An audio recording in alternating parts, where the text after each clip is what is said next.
ಪತ್ರಿಕೋದ್ಯಮ ಮಾಧ್ಯಮದ ಎಲ್ಲ ಮಿತ್ರರಿಗೆ ಜೆ.ಪಿ. ಭವನದಲ್ಲಿ ನಡೀತಾ ಇರತಕ್ಕಂಥ ಇವತ್ತಿನ ಪತ್ರಿಕಾಗೋಷ್ಠಿಯಲ್ಲಿ ಭಾಗವಹಿಸಿರ್ತಕ್ಕಂಥ ನಿಮ್ಮೆಲ್ಲರಿಗೂ ಕೂಡ ಮೊದಲನೇದಾಗಿ ಧನ್ಯವಾದಗಳನ್ನ ತಿಳಿಸ್ತಾ, ಇವತ್ತಿನ ಪತ್ರಿಕಾಗೋಷ್ಠಿಯ ಮೂಲ ಉದ್ದೇಶ ಕಾಂಗ್ರೆಸ್ನ ಪಕ್ಷ ಈ ರಾಜ್ಯದಲ್ಲಿ ಪಂಚ ಗ್ಯಾರಂಟಿಯ ಭರವಸೆಯನ್ನು ಮುಂದಿಟ್ಟು ಅಧಿಕಾರಕ್ಕೆ ಬಂದು ಈಗಾಗಲೇ 3 ವರ್ಷಕ್ಕೂ ಹೆಚ್ಚು ಅಧಿಕ ಕಾಲ ಕಳೆದಿದೆ. ಅದರಲ್ಲಿ ಪ್ರಮುಖವಾದಂಥ ಗ್ಯಾರಂಟಿಯ ವಿಚಾರಗಳ ಹೆಸರಲ್ಲಿ ಗೃಹಲಕ್ಷ್ಮಿ ಅಂತಕ್ಕಂಥ ಯೋಜನೆಯ ಬಗ್ಗೆ ಕಾಂಗ್ರೆಸ್ನವರು ಕೆಲವೊಂದಷ್ಟು ಅವರ ಪ್ರಣಾಳಿಕೆಯಲ್ಲಿ ಹಿಂದೆ ಒಂದಷ್ಟು ಮಾತುಗಳನ್ನ ಕೊಟ್ಟಿದ್ದರು. ಆ ಮಾತಿನಂತೆ ಬಹುಶಃ ಒಂದು ದೊಡ್ಡ ಮಟ್ಟದ ಒಂದು ಸಂಚಲನ ಇಡೀ ರಾಜ್ಯದಲ್ಲಿ ಎಲ್ಲ ತಾಯಂದಿರುಗಳಿಗೆ ಮನೆಯ ಹೆಣ್ಮಗಳೇನಿದ್ದಾಳೆ ಅವಳಿಗೆ 2,000 ರೂಪಾಯಿ ಪ್ರತಿ ತಿಂಗಳು ಅವರ ಖಾತೆಗೆ ಜಮಾ ಮಾಡ್ತೇವೆ ಅಂತಕ್ಕಂಥದ್ದನ್ನು ಕಾಂಗ್ರೆಸ್ನವರು ಭಾಳ ಸ್ಪಷ್ಟವಾಗಿ ಅವರ ಪ್ರಣಾಳಿಕೆಯಲ್ಲಿ ತಿಳಿಸಿದರು.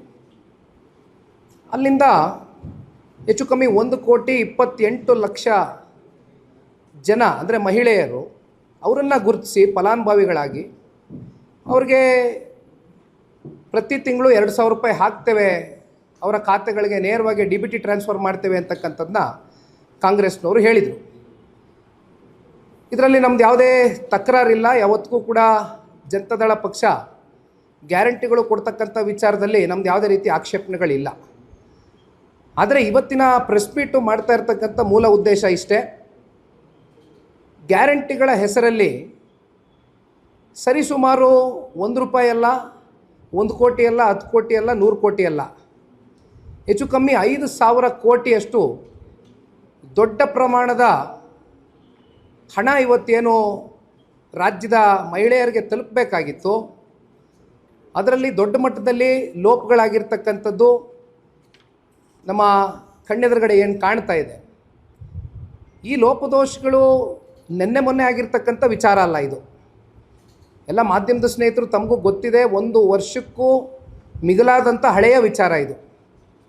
ಯಾವುದಕ್ಕೋಸ್ಕರ ಒಂದು ವರ್ಷದ ಹಳೆಯ ವಿಚಾರ ಇವತ್ತು ಪಕ್ಷದ ಕಚೇರಿಯಲ್ಲಿ ನಾವು ಪ್ರಸ್ತಾಪ ಮಾಡ್ತಾ ಇದ್ದೇವೆ ಅಂದರೆ, ಏಕೆಂದರೆ ಇಲ್ಲಿವರೆಗೂ ನಮಗೆ ಯಾವುದೇ ರೀತಿಯಾದಂಥ ಉತ್ತರ ಸಿಕ್ಕಿಲ್ಲ.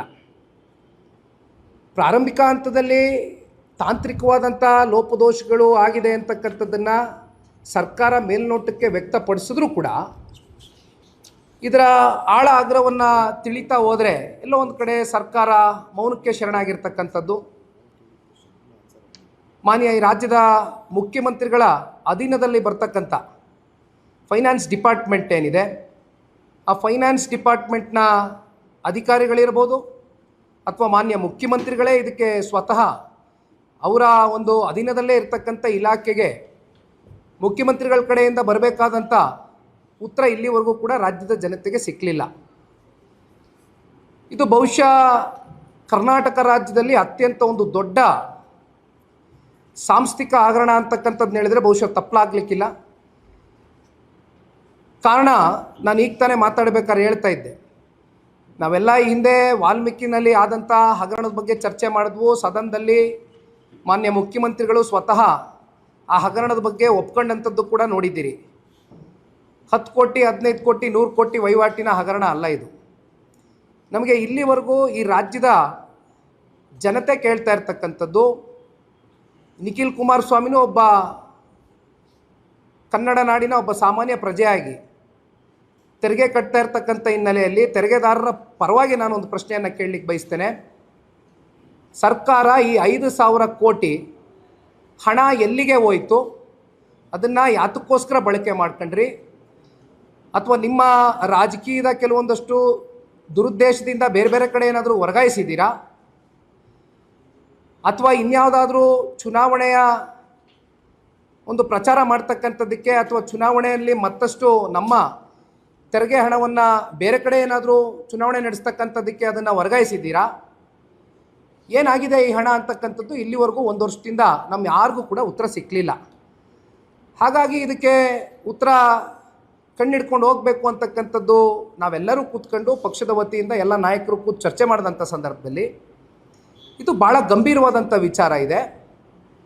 ಇದು ಅಷ್ಟು ಲಘುವಾಗಿ ಪರಿಗಣಿಸ್ತಕ್ಕಂಥ ವಿಚಾರ ಅಲ್ಲ. ನಾನು ಹೇಳ್ದಂಗೆ ಸಣ್ಣ ಪುಟ್ಟ ವಹಿವಾಟಿನ ವಿಚಾರ ಅಲ್ಲ. 5,000 ಕೋಟಿ ಇವತ್ತು ಕಂಪ್ಲೀಟಾಗಿ ಮಿಸ್ಮ್ಯಾನೇಜ್ಮೆಂಟ್ ಆಗಿದೆ ಅಂದರೆ ಇದಕ್ಕೆ ನೇರವಾಗಿ ಹೊಣೆಗಾರಿಕೆ ಈ ರಾಜ್ಯ ಸರ್ಕಾರ, ರಾಜ್ಯದ ಮಾನ್ಯ ಮುಖ್ಯಮಂತ್ರಿಗಳು, ಜೊತೆಯಲ್ಲಿ ಫೈನಾನ್ಸ್ ಡಿಪಾರ್ಟ್ಮೆಂಟ್ನ ಅಧಿಕಾರಿಗಳು ಕೂಡ ಇದಕ್ಕೆ ಉತ್ತರ ಕೊಡಬೇಕಾಗ್ತದೆ. ಈ ಸಂದರ್ಭದಲ್ಲಿ ಆ ನಿಟ್ಟಿನಲ್ಲಿ ಕೆಲವೊಂದಷ್ಟು ಡಾಕ್ಯುಮೆಂಟೇಷನ್ಗಳನ್ನ ರೆಡಿ ಮಾಡಿದ್ದೇನೆ, ಒಂದಷ್ಟು ಅಧ್ಯಯನವನ್ನು ಮಾಡಿದ್ದೇನೆ. ಅದನ್ನು ತಮ್ಮ ಮುಂದೆ ಕೂಡ ಇಡಲಿಕ್ಕೆ ಬಯಸ್ತೇನೆ. ಒಂದೊಂದಾಗಿ ಹೇಳಲಿಕ್ಕೆ ಇಷ್ಟಪಡ್ತೇನೆ. ಯೋಜನೆ ಘೋಷಣೆ ಮತ್ತು ಆರಂಭಿಕ ಸರ್ಕಾರಿ ಆದೇಶಗಳು ಅಂದರೆ ಯಾವತ್ತು ಡೇಟ್ಗಳು ಮತ್ತು ಆರ್ಡರ್ಸ್ಗಳು ಎಲ್ಲಿಂದ ಶುರು ಆಯಿತು, ಎಲ್ಲಿಂದ ಜಾರಿ ಆಯಿತು ಈ ಒಂದು ಯೋಜನೆ ಅಂತಕ್ಕಂಥದ್ದು ಡೇಟ್ ಸಮೇತವಾಗಿ ತಿಳಿಸ್ತೇನೆ. 2023 20/05 ಅನುಮೋದನೆ ಆದೇಶ ಆಯಿತು. ಅಲ್ಲಿಂದ ಮತ್ತೆ 2023 ಅಂದರೆ ಮುಂದಿನ ತಿಂಗಳು 6/6 ಅಧಿಕೃತವಾಗಿ ಜಾರಿ ಆದೇಶ ಆಯಿತು. ಮತ್ತೆ 2023 17/7 ಅನುಷ್ಠಾನದ ಮಾರ್ಗಸೂಚಿಯೂ ಕೂಡ ಬಂತು. ಅಲ್ಲಿಂದ ಆಗಸ್ಟ್ 30ನೇ ತಾರೀಕು 2023 ನಗದು ವಿತರಣೆ ಚಾಲನೆ ಆಯಿತು. ಇದಾದಾಗ ಮೈಸೂರಿನಲ್ಲಿ ಒಂದು ದೊಡ್ಡ ಮಟ್ಟದ ಬೃಹತ್ ಸಮಾರಂಭವನ್ನು ಮಾಡ್ತಾರೆ. ಅಂದರೆ ಅಲ್ಲಿ ಮೊದಲನೇ ಕಂತನ್ನು ಬಿಡುಗಡೆ ಮಾಡ್ತಕ್ಕಂಥದ್ದಕ್ಕೆ ಗೃಹಲಕ್ಷ್ಮಿ ಯೋಜನೆಯನ್ನು ಮುಂದಿಟ್ಕೊಂಡು ಅದನ್ನು ಜಾರಿಗೊಳಿಸಿ ಆಗಸ್ಟು 30ನೇ ತಾರೀಕು 2023ರಲ್ಲಿ ಇದು ಮೊದಲನೇ ಕಂತು 2,000 ರೂಪಾಯಿ ಕೊಡ್ತೇವೆ ಅಂತಕ್ಕಂಥದ್ದು ಅಧಿಕೃತವಾಗಿ ಚಾಲನೆಯನ್ನು ಕೊಡ್ತಕ್ಕಂಥದ್ದು ಮೈಸೂರು ಜಿಲ್ಲೆಯಿಂದ ಪ್ರಾರಂಭ ಆಯಿತು. ಈಗ ಇಲ್ಲಿ ಪ್ರಶ್ನೆ ಇರ್ತಕ್ಕಂಥದ್ದು 2023 ಮತ್ತು 24ರ ಸಾಲು ಆಗಸ್ಟ್ ತಿಂಗಳಲ್ಲಿ ಶುರುವಾದಂಥದ್ದು. ನಮ್ಮ ಫೈನಾನ್ಷಿಯಲ್ ಇಯರ್ ಎಂಡ್ ಅಂದರೆ ನಾವು ಮಾರ್ಚ್ವರೆಗೂ ಭಾವಿಸ್ತೇವೆ. ಸೊ ಆಗಸ್ಟ್ರಿಂದ ಮಾರ್ಚು ಅಂತಕ್ಕಂಥದ್ದನ್ನ ನಾವು ಲೆಕ್ಕಾಚಾರ ಮಾಡಿ ಹೇಳ್ತಕ್ಕಂಥದ್ದಾದರೆ ಸರಿ ಸುಮಾರು 8 ತಿಂಗಳು ಮೊದಲನೇ ವರ್ಷ ಅಂದರೆ 8 ಕಂತು ಪೇಮೆಂಟ್ ಕೊಟ್ಟಿದ್ದಾರೆ. ನಮ್ಮದೇನು ತಕರಾರಿಲ್ಲ, ಪೇಮೆಂಟ್ ಹೋಗಿದೆ ಅಂತಕ್ಕಂಥದ್ದು ನಮ್ಮ ಗಮನಕ್ಕೆ ಬಂದಿರತಕ್ಕಂಥ ವಿಚಾರ. ಇಲ್ಲಿ ನಮ್ಮ ತಕರಾರು ನಾವು ಎಲ್ಲಿ ರೈಸ್ ಮಾಡ್ತಾ ಇದ್ದೀವಿ ಜನರ ಪರವಾಗಿ ಅಂದರೆ 2024 ಮತ್ತು 25ರ ಸಾಲು ಆರ್ಥಿಕ ವರ್ಷ. ದಯವಿಟ್ಟು ಇದನ್ನು ಭಾಳ ಸೂಕ್ಷ್ಮವಾಗಿ ತಾವು ಪರಿಗಣಿಸಬೇಕು. ಅಂದಾಜು ಆ್ಯಸ್ ಇಟ್ ಈಸು 1,28,00,000 ಮಹಿಳೆಯರು ಫಲಾನುಭವಿಗಳು ಅಂತಕ್ಕಂಥದ್ದು ಪ್ರತಿ ವರ್ಷವೂ ಕೂಡ ಇದೊಂದು ಅಂದಾಜಿನ ಮೇಲೆ ಕೊಡ್ತಾ ಹೋಗ್ತಾ ಇದ್ದಾರೆ. ಇಲ್ಲಿ ಪ್ರಶ್ನೆಯಲ್ಲಿ ಉದ್ಭವ ಆಗ್ತಾ ಇದೆ ಅಂದರೆ 2024-25ರ ಸಾಲಿನಲ್ಲಿ ಕೇವಲ 10 ತಿಂಗಳು ಕಂತು ಮಾತ್ರ ಕೊಟ್ಟಿದ್ದಾರೆ. ತಿಂಗಳಿಗೆ 1 ಕಂತು, 12 ತಿಂಗಳಿಗೆ 12 ಕಂತು.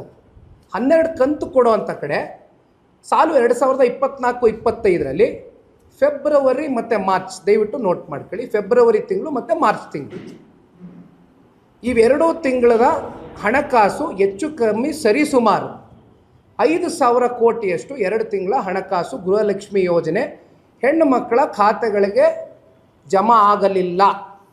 2024-25 10 ತಿಂಗಳು ಕಂತು ಕೊಟ್ಟಿರೋದು. ಅಲ್ಲಿಂದ ಮುಂದೆ ಹೋಗ್ತೀನಿ. ಎಸ್, ಬಹಳ ಮುಖ್ಯವಾದಂಥ ವಿಚಾರ ಏನಂದರೆ ಬಡ್ಜೆಟ್ನಲ್ಲಿ ಪ್ರಾವಿಷನನ್ನು ತೋರಿಸ್ಕೊಂಡಿದ್ದಾರೆ.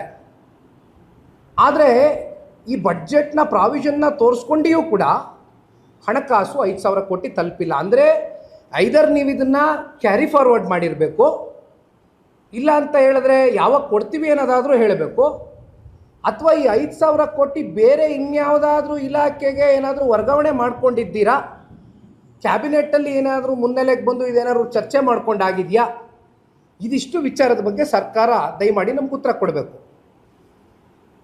ಇಲ್ಲಿಂದ ಅಗೇನ್ ನಾನು ಇನ್ನೊಂದಿಷ್ಟು ವಿವರಗಳನ್ನ ತಿಳಿಸ್ಲಿಕ್ಕೆ ಬಯಸ್ತೇನೆ.